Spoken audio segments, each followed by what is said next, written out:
Guard your mind. You see, everything you do in life flows from what's happening up here. If your thoughts are cluttered with fear, anger, jealousy, or temptation, your actions are going to reflect that. Your mind is like the control center of your entire life. The way you think determines the way you move, the way you talk, the way you treat people, and even the way you see yourself.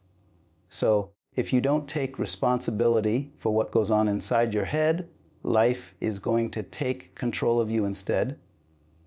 Think about it like this. Your mind is a garden. Now you can plant seeds of peace, gratitude, discipline, and faith, or you can let weeds of bitterness, doubt, lust, and pride grow wild. But here's the thing. Whatever you allow to stay will eventually grow strong roots. And once it takes root, it becomes harder to pull out. That's why guarding your mind isn't just a one-time act, it's a daily discipline. You can't say, well, I guarded my thoughts last week, so I'm good. No. Every single day, you have to protect what's being planted in your mental soil. And the world is constantly trying to plant something in you. The media, the music, the conversations, the things you scroll past on your phone, all of it is seed. The question is, are you guarding yourself, or are you letting anything take root? Because here's the truth. You can't live a positive, purposeful life with a negative, sinful thought pattern. The two don't mix. That's why you've got to build a filter. Everything doesn't deserve a place in your mind. Just like you wouldn't let strangers walk into your home, you shouldn't let every random thought or image walk into your head. Some things need to be stopped at the door. That means learning to say no, no to certain conversations, no to certain shows, no to certain people. Not because you're better than them, but because you're protecting your peace. You're protecting your future. Guarding your mind also means speaking life over yourself. Because if you don't control the narrative in your own head, the world will write the story for you. And the story the world writes usually isn't the one you want to live. So, you've got to affirm yourself.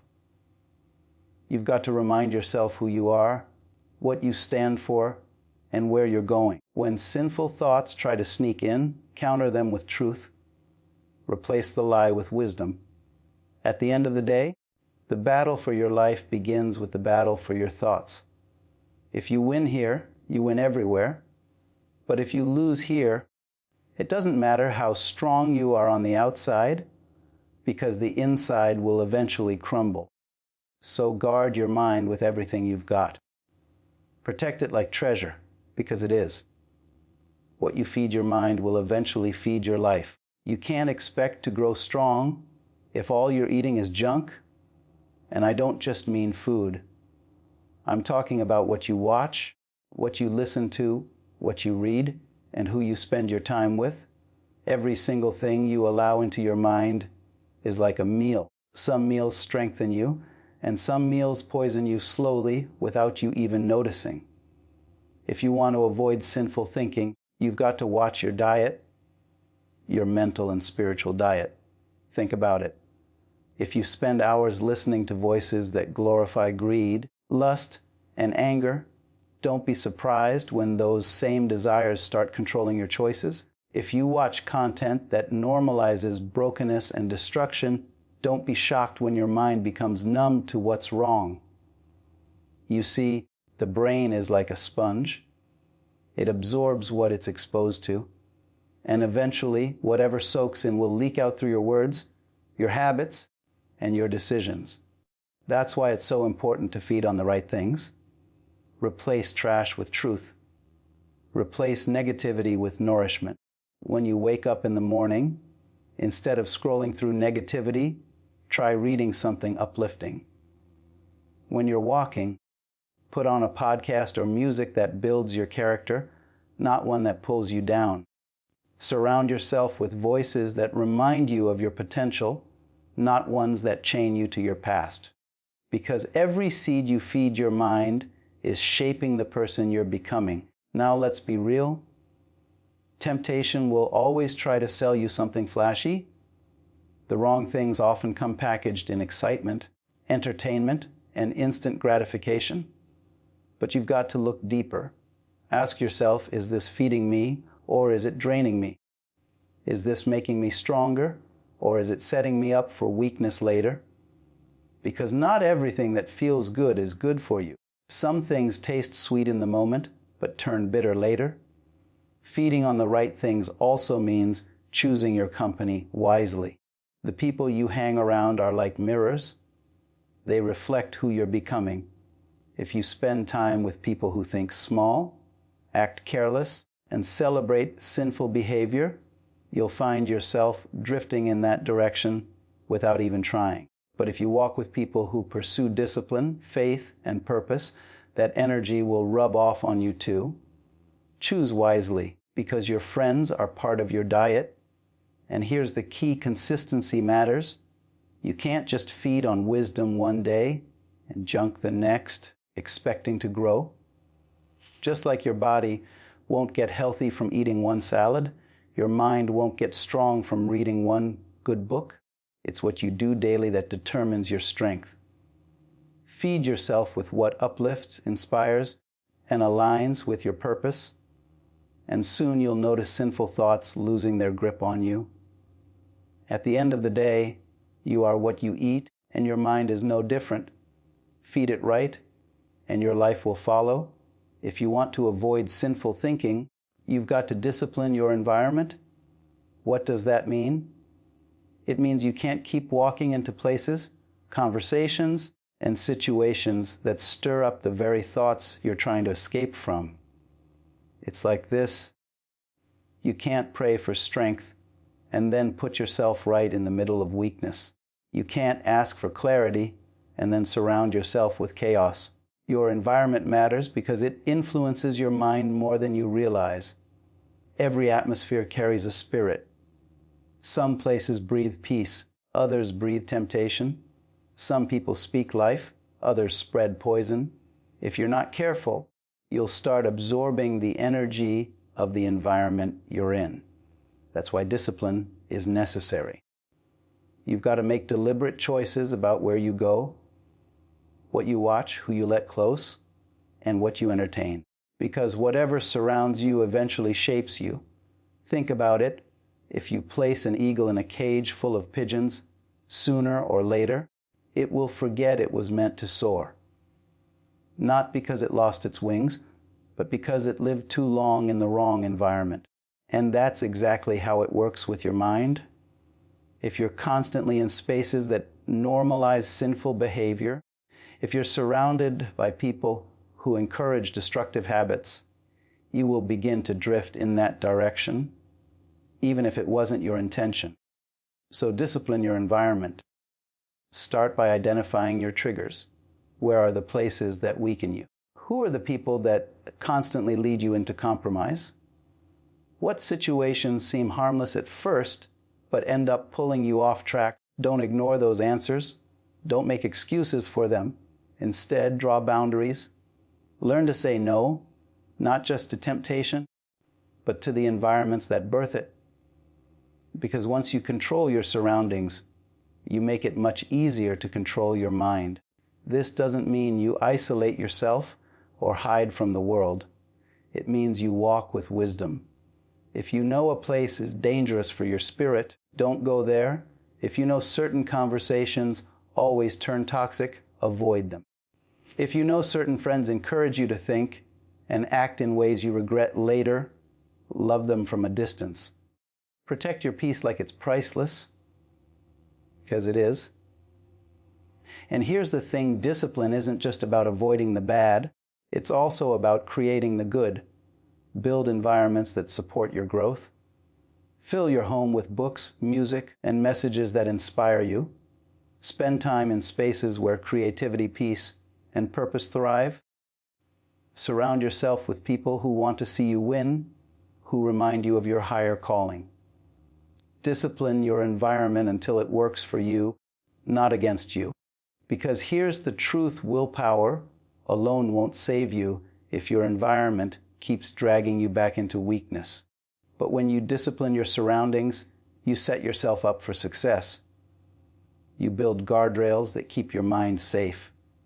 And little by little, avoiding sinful thinking becomes not just possible, but natural. Renew your mind daily. Not weekly, not occasionally, but every single day. Because the truth is, the mind doesn't stay clean on its own. Just like your body picks up dirt, stress, and fatigue throughout the day, your mind picks up thoughts, images, and voices that don't belong. And if you don't wash them off, they pile up. Before you know it, sinful thinking starts to feel normal. That's why renewal isn't optional, it's essential. Now, how do you renew your mind? You start by replacing the noise with stillness. Every morning, you've got to pause before the world tells you who to be. Pray, meditate, reflect, read something that lifts you. Don't just wake up and grab your phone, scrolling through negativity before your spirit even has a chance to breathe. Give your mind a chance to set its tone, because the way you start your day often determines how you end it. Renewal also means reprogramming. Every day you're fed lies, lies about who you are, lies about what success looks like, lies that sin is harmless. If you don't actively replace those lies with truth, they'll sink into your subconscious. That's why affirmations and scripture are powerful. When you speak life, when you remind yourself of your purpose, when you repeat what's noble and pure, you're rewiring your brain. You're training your thoughts to rise above temptation instead of sinking into it. And listen, renewal isn't just about removing the negative, it's about reinforcing the positive. Think of it like exercise. You don't go to the gym once and expect to be strong for the rest of your life. Strength comes from repetition, from consistent practice. The same is true for your mind. One day of focus won't change you, but daily renewal will build a foundation so strong that sinful thinking has no place to live. But here's the challenge. The world will constantly try to distract you.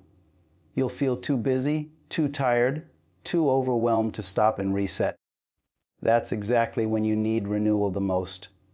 Because if you run on empty long enough, you'll start making choices out of weakness instead of wisdom. You'll fall into old habits, not because you wanted to, but because you didn't recharge your mind. That's why discipline is key. Renewal must become non-negotiable, like brushing your teeth or eating your meals. You don't skip it because you're tired, and you don't postpone it until tomorrow. You do it daily because your mind is the battlefield, and if you don't fight to protect it, you'll lose it. So wake up with purpose. End your day with reflection. Clean out the clutter and refill your mind with strength. Because when you renew your mind daily, you don't just avoid sinful thinking. You build the mental resilience to walk in clarity, purpose, and peace. You can't walk this road alone. If you want to avoid sinful thinking, you need people in your corner who will tell you the truth when you don't want to hear it, people who see your blind spots, people who pull you back when you're drifting. Accountability is not weakness, it's strength. It takes courage to admit you can't always trust your own impulses. It takes humility to let others speak into your life. But that humility is what keeps you from falling. See, sinful thinking grows in isolation. When you keep everything to yourself, when you hide your struggles and your temptations, they gain power. Silence gives sin room to breathe. But the moment you bring it into the light, the moment you open up to someone you trust, that power is broken. That's why accountability is so important. It doesn't let darkness hide. But here's the key. You can't just surround yourself with anybody. Accountability doesn't work with people who encourage the very behavior you're trying to escape. If your friends laugh at sin, if they excuse it, if they tempt you into it, they're not your accountability, they're your downfall. Real accountability partners are people who want to see you grow, who call you higher, who aren't afraid to correct you in love. They're people who care more about your destiny than about your comfort. And let me be clear, accountability isn't just about correction, it's about support. It's not only someone checking on you when you mess up, it's someone encouraging you when you're doing well. It's someone reminding you why you started, pushing you to stay consistent, celebrating your victories along the way. That kind of support makes the journey lighter. It reminds you that you're not alone in the fight. You've also got to learn to be honest. Accountability doesn't work if you're hiding half the story. You've got to be real about where your struggles are, real about where your thoughts go, real about what you're tempted by. The more honest you are, the more helpful accountability can be. Don't try to impress the people holding you accountable. Their job isn't to admire you, it's to help you, and accountability goes both ways. Don't just look for people who can check you. Be willing to check others too. When you become someone else's accountability, you not only help them, you also strengthen yourself. You create a cycle of support where everyone rises together. At the end of the day, none of us were built to fight alone. We all need a circle that keeps us grounded, people who remind us of who we are when we forget, people who refuse to let us sink into destructive patterns. Surround yourself with accountability, and you'll find sinful thinking losing its grip. Because when you walk with the right people, they'll keep your mind, your spirit, and your purpose on track. Temptation is not the enemy, it's the test. Every single one of us is going to face moments where the wrong thought, the wrong desire, the wrong opportunity knocks on the door of our mind. You can't escape it. You can't pretend it doesn't exist, but you can decide what to do with it. And here's the truth. Temptation is not just a chance to fall, it's a chance to grow. When you face it and overcome it, you're no longer the same person. You come out stronger, sharper, more disciplined than before. That's how you turn temptation into transformation. See, sinful thinking wants to drag you down, but it can also be a mirror. It shows you where your weaknesses are, where your guard is low, where you still need growth. Instead of feeling ashamed when those thoughts come, pay attention. Ask yourself, why am I drawn to this? Why does this tempt me? Because in the answer, you'll find the area of your life that needs work. Temptation can be a teacher if you're humble enough to listen. But here's where most people get it wrong. They think facing temptation means entertaining it. No. You don't entertain a fire if you don't want to get burned. Transformation comes not from playing with the thought, but from redirecting it. When a sinful thought shows up, don't just sit there. Replace it. Shift your focus. Speak something positive. Pray. Move. Do something constructive. Every time you redirect, you build new strength. You're literally rewiring your brain to choose discipline over destruction. Temptation is also an opportunity to anchor deeper into your purpose. When the wrong thought comes, let it remind you of what you stand to lose, your integrity, your peace, your future. Then let it remind you of what you stand to gain by resisting, clarity, strength, self-respect. The thought that once tried to pull you down now becomes fuel that pushes you higher. That's transformation. And let's be real, you won't always get it perfect.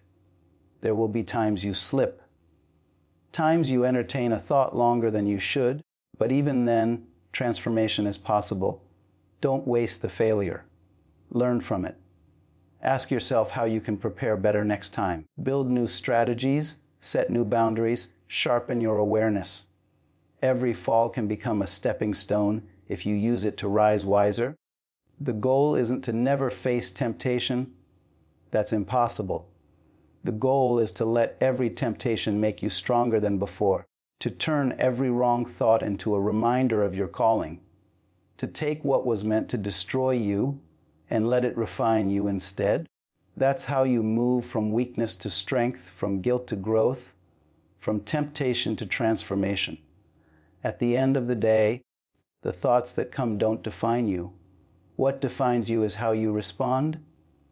And when you learn to transform temptation, sinful thinking loses its power and purpose takes its place. At the end of the day, everything we've talked about comes down to one thing. Your mind is the battlefield. If you lose there, you lose everywhere. But if you win there, nothing can stop you. Guard your mind like it's the most precious thing you own.